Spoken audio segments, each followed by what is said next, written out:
Hi, my name is Maggie, and today I'm going to be talking about faith.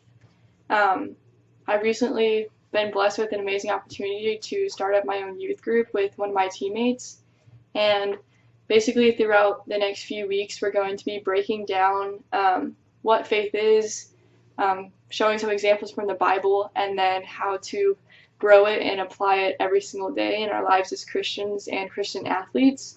And basically, I kind of have this outline that I made for youth group tonight, and so if you want to take notes as we go along, feel free to do so. But for the purpose of this video, I'm going to be breaking down the definition of what faith is, and I've been reading a book that I really liked, one of the points that they made, and so the first point that I want you to write down is faith is ultimate concern. And so what I mean by that is ultimate concern is basically what a person is living for. And so what motivates them to get out of bed every single morning? What's the driving force behind their life? What are they so passionate about? What are they thinking about 24/7? What makes them happy? Like, all these things go into an ultimate concern. And so my next point is every single person on this earth has an ultimate concern, but some are just placed onto the wrong things. And so I wanted to talk about this because whether someone's a Christian or not, there's ultimately something that is driving and controlling their life every single day. And my third and last point for this section is an ultimate concern goes beyond a regular concern as it demands sacrifice and surrender and promises some kind of fulfillment. And so what I mean by this is Christianity goes beyond like a general concern for hunger, because Christianity, when you say yes to Christ, you sacrifice, bad habits and sinful tendencies and parts of your old self in order to follow after Christ, because you have this promise of fulfillment of eternal life with God in heaven. If you kind of have a more worldly ultimate concern, you actually end up sacrificing and surrendering some of your good morals and values in order to receive a promise of temporary fulfillment, which can be found in pleasure, glory, fame, all those sorts of things, temptation.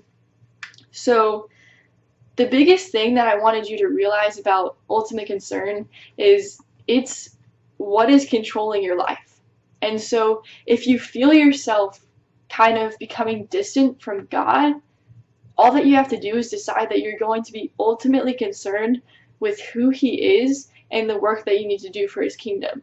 And so kind of what this looks like is, waking up every single day, and the first thing that you're doing is praying to God. Praying to God right before you go to sleep, thanking Him for every single good thing that happened that day. Listening to worship music, diving into His Word, just talking and thinking about God and wanting to be successful and do good for God and not just for yourself. And so the first thing that I want to do is turn to Ecclesiastes 2, and this is going to kind of show you an example of an ultimate concern for the world. And so I'm picking up in Ecclesiastes 2:4. And it says, I undertook great projects. I built houses for myself and planted vineyards. I made gardens and parks and planted all kinds of fruit trees in them. I made reservoirs to water groves of flourishing trees. I bought male and female slaves and had other slaves who were born in my house. I also owned more herds and flocks than anyone in Jerusalem before me.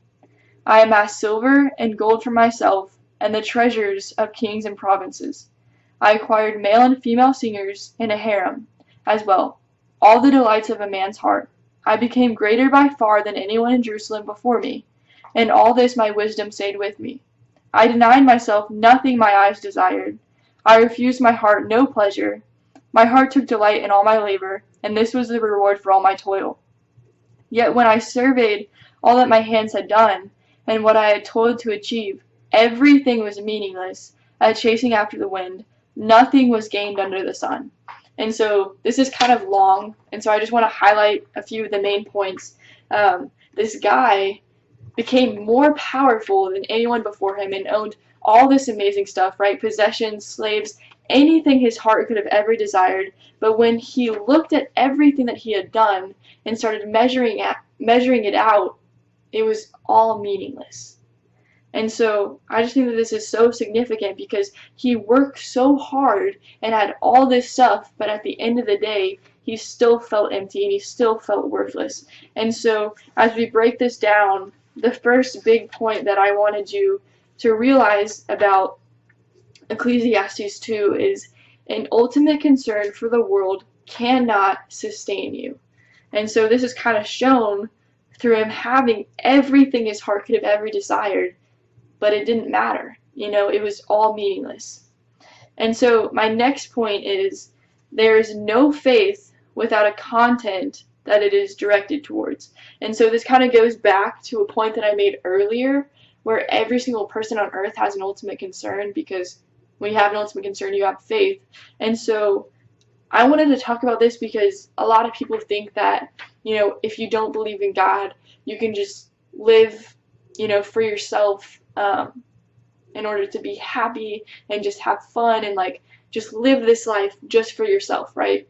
But that's not really true, because in the Bible it says that you can either live a life ruled by God or you're living a life ruled by sin. There's no in between where you have no faith in anything bigger than yourself. Every single person on earth has faith, and that faith is directed towards someone. And so if you're a Christian, the content is God, right? You believe in him, that's who you want to be successful for, and so all your life is directed at him. If you're not, and you have this ultimate concern for the world, your life is being directed and controlled by sin and temptation, and that's what you're giving into, and that's what you're following after every single day. It's not just you guiding your steps. There's a faith and there's a content to every single person's life, whether they believe in God or not. And then my next point, which is kind of shown through this chapter, is faith in the world is defined by a life built on pleasure, money, success, hard work, etc. And so I just wanted to talk about this because if you feel like you're distant from God, then you might be defining your life right then by building your life on some of the pebbles of money and fame and all this stuff, and so you might just need to shift back to being ultimately concerned by God.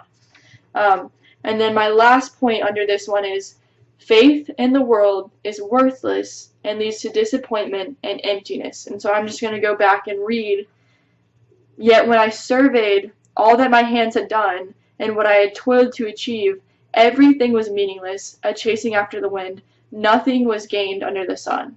And so this just kind of goes to show that no matter how hard you work and no matter all the things that you earn, if you're not really right with God, it's just going to end up leading to emptiness and worthless and just disappointment, because an ultimate concern for the world cannot and will not sustain you.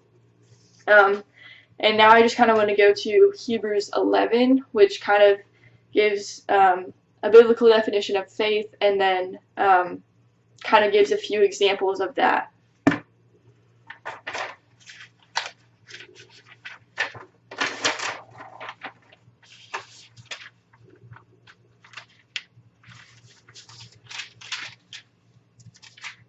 And so in Hebrews 11:1, it says,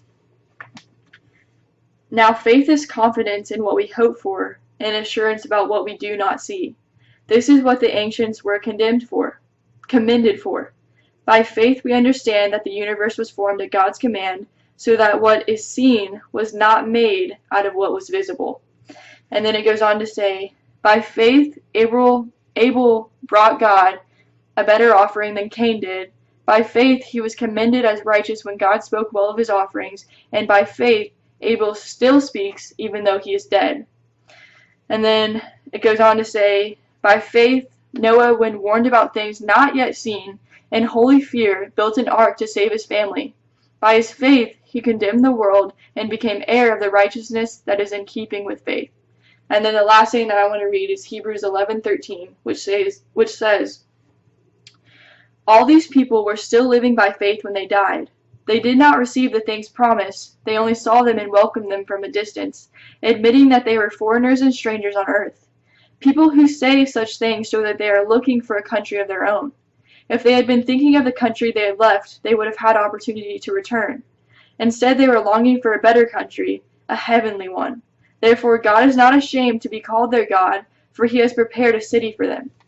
And so again, this is kind of a lot of information, and so I just kind of want to highlight some of the main points. And so the biggest thing that I want you to realize is that these people in the Bible that went on to do amazing things, that didn't happen because they were so well qualified or so strong or so smart or any of these things. It's just because they had faith in God, and because of that, they opened up their life to him and let him lead them and guide them and use them for amazing things. Not because of who they were, but because of who he is. And then the next thing that I wanted you to realize about that last little passage that I read was these people were not so in love with the world around them, right? They didn't really call earth their home because they knew that their real home was in God, was in heaven with God. And so they weren't so concerned about, the days that they had left here, or the possessions they had here, or where God led them here, because they knew in the end they would be up in their real home with God, and that's where they wanted to be, and that's where they longed to be every single day. And so as we break down Hebrews 11, the first main point that I wanted you to realize is an ultimate concern for God will always sustain you. Because no matter what you go through, no matter what trials you face, no matter what failure you face, no matter what, God is still there. He's still at the end. He's always going to be there. He always loves you every single day. He always calls you his own every single day, no matter what. And so the main point that I wanted you to realize underneath this is faith in God is built on a promise for eternal life. And so kind of when you relate that back to an ultimate concern for the world, there's no promise for anything at the end. Nothing is promised at the end, but everything is promised at the end when you put your faith in God.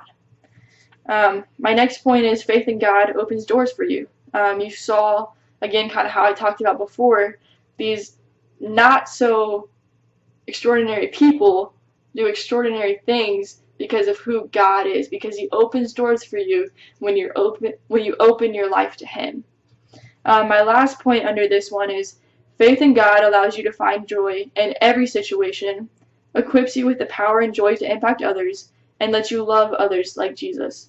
And so the biggest thing that I wanted you to realize about this last point is faith in the world is a selfish lifestyle, while faith in God is a selfless lifestyle. And because of that, you're better equipped and more prepared to impact and love others around you better, because you're not just concerned about being successful and being happy for yourself, but instead you want the best for all of God's people and for God's kingdom. And because of that, you can love and impact like Jesus would. The next thing that I have for you is one of my favorite verses of all time about faith. And so you can just kind of think about this, pray over this before the next time that we get to talk about faith. And so it's 1 Peter 1:8-9, and it says, "Though you have not seen him, you love him. And even though you do not see him now, you believe in him and are filled with an inexpressible and glorious joy. For you are receiving the end result of your faith, the salvation of your souls." And so this is just kind of like the perfect verse for faith, because it's saying, although no, I can't see God right in front of me right now, I know he's there and I love him every single day, and I can find joy in him and the promise of eternal life with him in heaven. The last thing that I have for you is 3 quick questions. If you just want to think about them or write down your answers, whatever you want to do.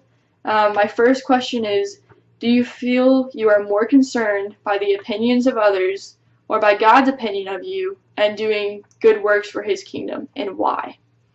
And then my next question for you is, what area in your life do you struggle most with this, and give an example?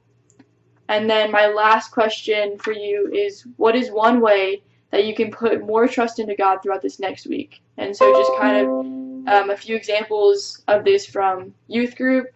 Some people said, I need to stop worrying about the uncontrollables.